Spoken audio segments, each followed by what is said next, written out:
Hi guys, welcome to Learn Electronics Repair and the power supply that blew up. So this is the power supply of the DAS18 amplifier, subwoofer amplifier. Okay, and in the previous video we replaced the short circuit MOSFETs, figured out that there's a transformer here, the small one, driving the gates of the MOSFET, so that effectively isolates the gate from the controller chip over here. The upshot of that should be that if something's on short here, it won't put the high voltage into there. We can see some transistors that look like they drive the transformer by the looks of it. Okay, there's a few more components over here. So having replaced the MOSFETs, I then disconnected the output here to the amplifier. So this has a 15 volt out on these connections, and the plus and minus, it's about 60 or 70 volts out on here. Okay, and that's where the main load is, the main current is drawn from here. So I disconnected these and powered the power supply up to see whether it would now work. Okay, and of course, as I do in this sort of situation, I put the current limiting light bulb on to protect this from anything really bad happening. Okay, so let's have a look to see what happened. And this is the previous video, so I'll just press play now. You guys need to just look at the light bulb, which is here. This is the current limiter, and let's see what it does. Okay, so I'm just about getting ready. Yeah, saying hey, okay. I've turned the sound off on the video, by the way. Right, let's see what happens. There. So it came on bright, then went dim, and then after a few seconds it came on bright again. So I've switched it off. That's why it went back off. I'm now going to switch it back on, and we can see straight away it comes on bright and stays on bright. So something has gone short circuit on our power supply. It didn't go short instantly, it took a few seconds, but it went short. Now, some viewers commented on the fact that I managed to blow up 2 power MOSFETs in 2 seconds under current limit with the current limiter on. That is true, but there's a very good reason why that would happen in a fault condition. So I want to explain to you guys first why the current limiter did not save this, why these still went short. And this is something that may surprise you, but really it's quite obvious. This power supply is an LLC topology. Okay, that's the type of power supply. What it means is we have 2 switching MOSFETs, output MOSFETs. I'll draw this on paper for you guys in a minute so you'll be able to see, but we have 2 output MOSFETs. We have 2 large capacitors on the mains. So these are 680 microfarad. I can't see the marking on there, but there'll be something like 200 volts. That's these large ones here. Yeah, you can just about see the end of the number. This will be 200 volts, and they are supplied by a bridge rectifier down here, and that's supplied via some filters basically here. Okay, that looks like it might be a relay. Yeah, it does look like a relay. Okay, and the relay probably shorts out this thermistor. So what happens is you power up, the AC comes in, passes through this thermistor, which starts off at a relatively high resistance. Okay, as the current flows through, the resistance of this decreases, and that's so that when you first plug in and these capacitors are discharged, you don't get a massive inrush of current which could blow the fuse, for example. Okay, it limits the initial current. This is why we see the light bulb come on bright and then go dim, actually, because these capacitors are charging up and the resistance of this negative temperature coefficient, or NTC thermistor, drops down as the current passes through it, effectively warming it up. It doesn't drop all the way to zero, it just goes down to a lower resistance. So the idea of this relay, you'll see this quite often on high powered power supplies, especially ones on things like amplifiers. This relay, once the circuit powers up, the relay contacts close and they short out that thermistor. Okay, so that's what we have. Now we have the two large capacitors, and we also see a high voltage capacitor here. Okay, again, I will draw this, guys, don't worry too much if it's going to be quick for you. The large capacitors are actually in series, so we have a positive of this one and a negative of this one. Okay, so they are in series, connected together, and then this end goes to this high voltage capacitor here, one end of it. That end, okay, and the other end of the capacitor will go to the output MOSFETs, which at the moment are short, so it seems to go everywhere. You can hear it, you don't need the meter, you can hear the sound. Okay, so that's how it's connected up. Let's have a look to see why our current limiter did not protect this. So in this type of power supply, and an ATX power supply is basically the same, by the way, we have mains coming in, live neutral, in my case 220 volts or thereabouts. Okay, and that goes through some filters. We have capacitors across here, we have inductors. I haven't tracked this one out, but it'll be something like this. Capacitor. Then we'll have the NTC thermistor.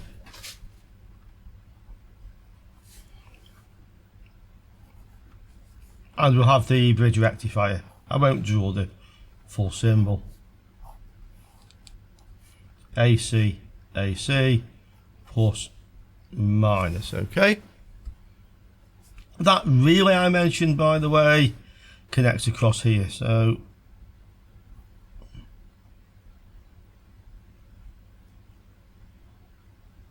the relay contact is like so, and this is triggered by the relay coil. Okay, however you want to draw the thing, something like that'll do. Okay, so that's our relay, and once the thing powers up, the circuit can actually then, because it has some power, can switch this relay on and short out that NTC. Then we have 0 ohms. Okay, this end then plus and minus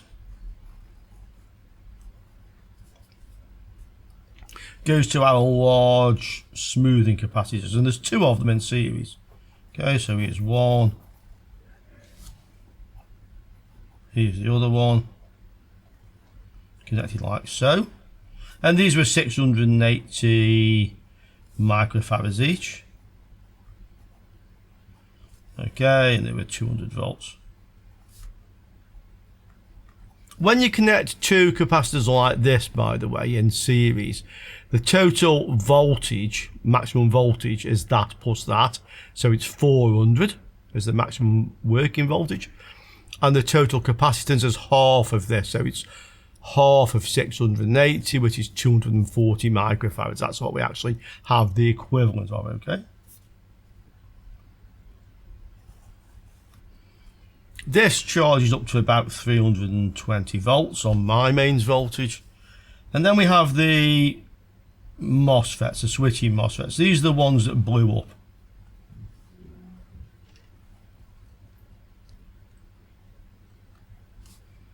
Like so. There may be a low value current sensing resistor in here, didn't really look at them, maybe.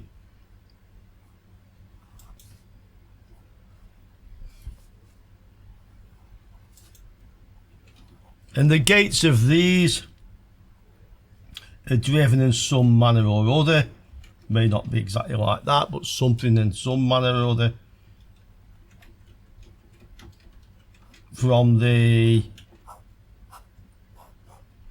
pulse width modulator, the controller. Okay, it's not wired like that, but that's basically what it's doing. I think maybe you'll find that as a center tap on it to hot ground, probably. Well, I don't know, I didn't look at it, but it's something like that. The main point is that this is isolating the high voltage part from the controller. Okay, and then we have the transformer. So our primary of our transformer is connected here, which goes through a high voltage capacitor to there. The high voltage capacitor being the one I was showing you down here, okay? And the basic operation of this is that the transistors or MOSFETs never switch on at the same time. They switch on alternately. So this end of the coil, when this MOSFET is on and this one is off, this end of the coil here is 320 volts. It's connected to there. Okay, and when that one switches off and this one switches on, this end of the coil is 0 volts. So it switches between 320 and 0. If we consider this point here, hot ground, to be 0. We have to have some reference, so that's our 0, okay? So this end of the primary is alternately switching between 320 and 0 volts at a very high frequency. And this end, well, the capacitors like this form a voltage divider. So this point here is 160 volts. And there will probably be, mounted from here, a couple of high value resistors like this. Maybe 270k each or something of that ilk. And those just balance it so that one capacitor can't charge up more than the other. Otherwise, due to differences in the capacitor values, you may find one charges up and gets above 200 volts in it, and the other one less, yeah? And if it goes above 200, that capacitor is going to blow up. So that's why we have those resistors. They're just to balance the circuit and keep it balanced. The very high value resistors, as I say, about 270k is typical. They could be more. So very little current flows that way, okay? We then, of course, have the secondary windings from the transformer, and that powers this up, and it also powers up the load. In our case, we have a plus and minus 15, and we have a plus and minus 60 or 70 or something like that. Okay, so why didn't the current limiter stop this from blowing up? Well, the answer to that is, where is the current limiter? And the current limiter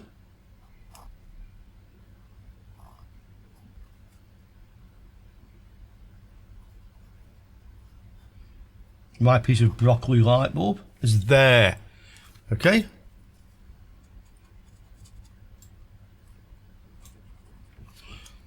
There is my current limiting light bulb, and mine's a 65 watt halogen. Okay. What happens when we switch this on? Well, the light bulb initially will resist the current it lights up because these capacitors are discharged. So all the current is flowing to charge these capacitors up, and when the capacitors are discharged, they're almost like a short. As soon as we start putting current in, the voltage increases, but there's nothing really to limit the amount of current that will flow into these capacitors to charge them up. It's only limited by the fact that the higher the charge gets, the slower they continue to charge, so the current decreases. So the current going into your capacitors, well, actually guys, you can see I drew it wrong the first time and I didn't want to start again. So current, voltage. So the current starts very high and the voltage in the capacitor starts very low, and a lot of current flows in, and then it decreases and decreases and decreases until basically at the point the capacitor is fully charged, the current is 0, okay? That's why the light bulb comes on bright and then goes dim and basically went out. At that point when the light bulb had gone out, there was no more current flowing into the capacitors. Then something went wrong, okay? The chances are what went wrong is both of these switched on at once or they just failed, okay? Just failed because they're fake, yeah, they're not real ones, or both switched on at the same time because there's something else wrong in this circuit that I didn't find the first time. Yeah, my idea of this protecting this may not be true. Yeah, and there may be some more components over here that I didn't actually check. Yeah, so when something went wrong, we have a current path through this one,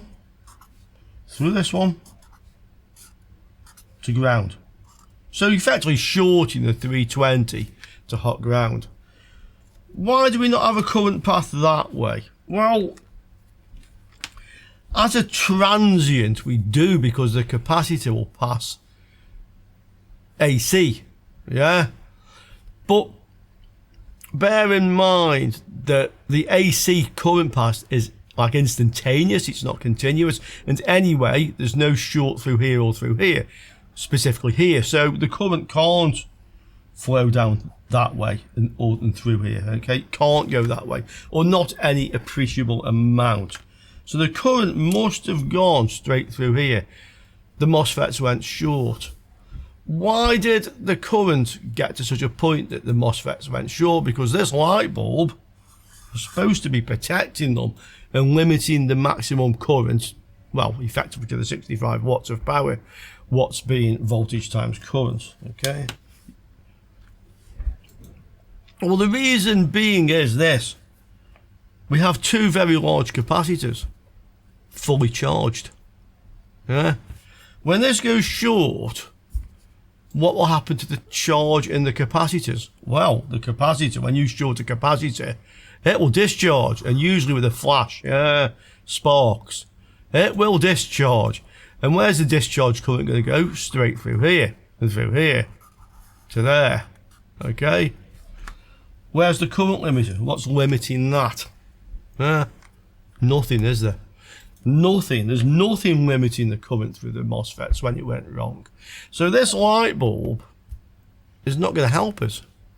The only way that helps is that when this went short, after these capacitors are discharged, this will start to charge them again effectively, or try to, but there's a short across them. So this will limit the amount of current coming in. It will stop it blowing the fuse. Let's put a fuse in our circuit. We do have a fuse. And it's not after the capacitor, I hope. It's before. Okay, so we do have a fuse in here, I hope. So it'll protect the fuse. It'll protect you from tripping out your main supply. But it won't protect the MOSFETs. And that's why they went bang. So, if our light bulb is not going to help us in this situation, how can we repair this? How can we work on this without destroying MOSFETs every time we put them in? Well, we have a few options here. One of them is to take the MOSFETs out, supply this with its VCC, whatever it should be, maybe 15 volts or something like that, using a bench power supply. So we connect our bench power supply to the hot ground here, but we don't plug this in. This is not plugged in, okay? We just power this up, and then with our oscilloscope, we can have a look to see if it's driving. Do we have drive pulses, basically, okay? Depending on the design of the power supply, this may or may not power up, it may not help us, but it's a good way to go, so that we can at least work out if we've got a problem in here.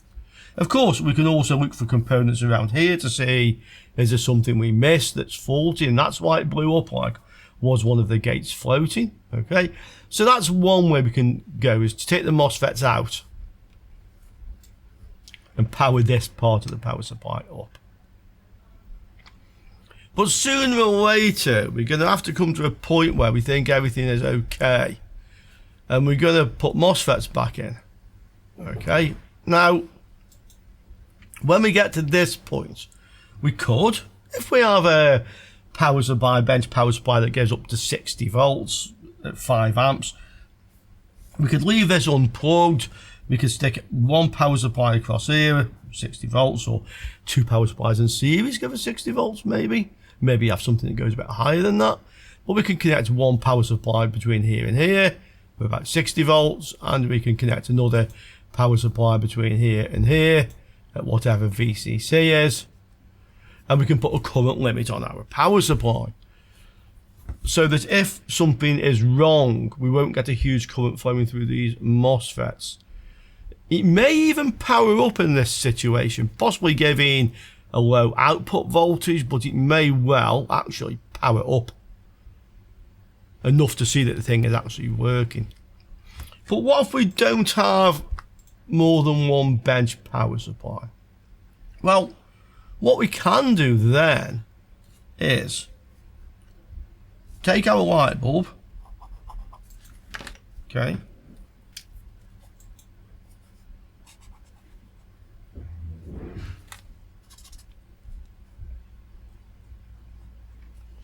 take our light bulb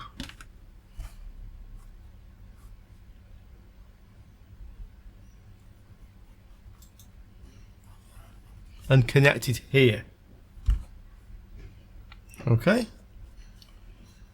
Now what will happen? Well, if something goes short here, these capacitors, which will try to discharge and dump a massive amount of current into there, will be prevented from doing so by the light bulb. So this light bulb now not only prevents too much current flowing in from here, it also prevents too much current coming from the capacitors discharging. 65 watts. Hopefully going to stop these from actually blowing up if they switch on at the same time. We could use a lower value wattage if we can find one. Okay, so we could do that with it, and we can power this up from the mains.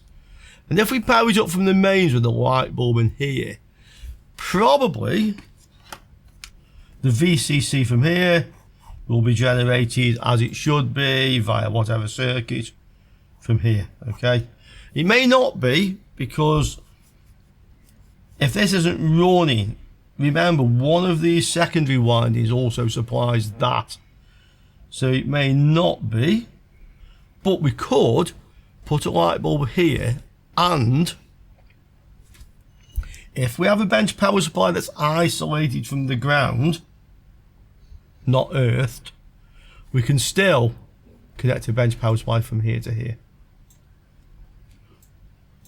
Okay, bear in mind your bench power supply now is floating at whatever half mains voltage that is. Okay, safer probably would be not to use a bench power supply, but if you've got something like a, depending on what voltage this takes, 12 or 19 volt supply, just, you know, something like that, or a switchable PD power supply with a decoy, something like that, which keeps it isolated, because you probably don't need to mess around with that voltage. You just need the voltage. You could use batteries, yeah. An even safer way of doing this is to have your workbench power supplied via an isolation transformer. So this is what I have on my workbench. I have an isolation transformer, live neutral, 220 volts, okay, and the isolation transformer is 220 volts in, 220 volts out. So this is also 220 volts, but there's no live or neutral now. So I could touch that end of the winding and I wouldn't even notice, or I could touch that end of the winding and I wouldn't even notice. I can't touch both, otherwise I'll get a nasty shock. Okay, I can touch one or the either, and the upshot is of this: if we connect this to our device under test, DUT, that's the power supply we're trying to repair. Okay, hot ground now is isolated from the mains. It's just floating, okay? So what we can do is, as I was mentioning, for example, we could connect to here from our bench power supply as I was discussing, okay? And that can power the PWM. If it won't power itself due to the fault condition, yeah, and our power supply is no longer at mains or half mains voltage, it's fine. Yeah. The only downside of doing that is if I now touch this, I'll get a shock if I'm grounded, because this end is now ground, okay? This end is floating, but I would now get a shock if I touch that end. So I lose some of the protection that this gives me, but it does allow me to attach my grounded bench power supply, or for that matter, my grounded scope. Okay, like so. So I can actually probe using my scope as well in here. And again, the scope can be grounded and it's fine. Okay, so that is the safest way to do it. And really, this is what you should all have if you are working on this type of power supply. Isolation transformers can be a little bit hard to get sometimes, and they can be quite expensive, especially ones like I have, which is a 2 kVA, effectively 2000 watt or 8 amp approximately. Okay, but there's other possibilities here which are cheaper, so we'll have a talk about that. We'll put that on a video of its own, but bear in mind that is the safest way to do this. If you are wondering, by the way, how do we get the light bulb into this part of the circuit, we'll probably have to cut the track here near the MOSFET. Okay, so we'll probably have to cut one of the tracks on the board. It may be a bit more difficult. It may be that there are tracks on both sides because of the higher current. We could possibly not solder one of the legs of the MOSFET and strap the light bulb into it that way. So there are ways to do it, but again, we'll sort of worry about that when we have to. So guys, that is the theory of what we're going to do. In the next video, we will do the practical. So we will continue with this and the various options we've discussed. We will try these options until we figure out what's wrong with our power supply. Okay, so that one's coming very soon. Hope you enjoyed this one. I look forward to seeing you all soon again on Learning Electronics Repair. Ciao for now, guys.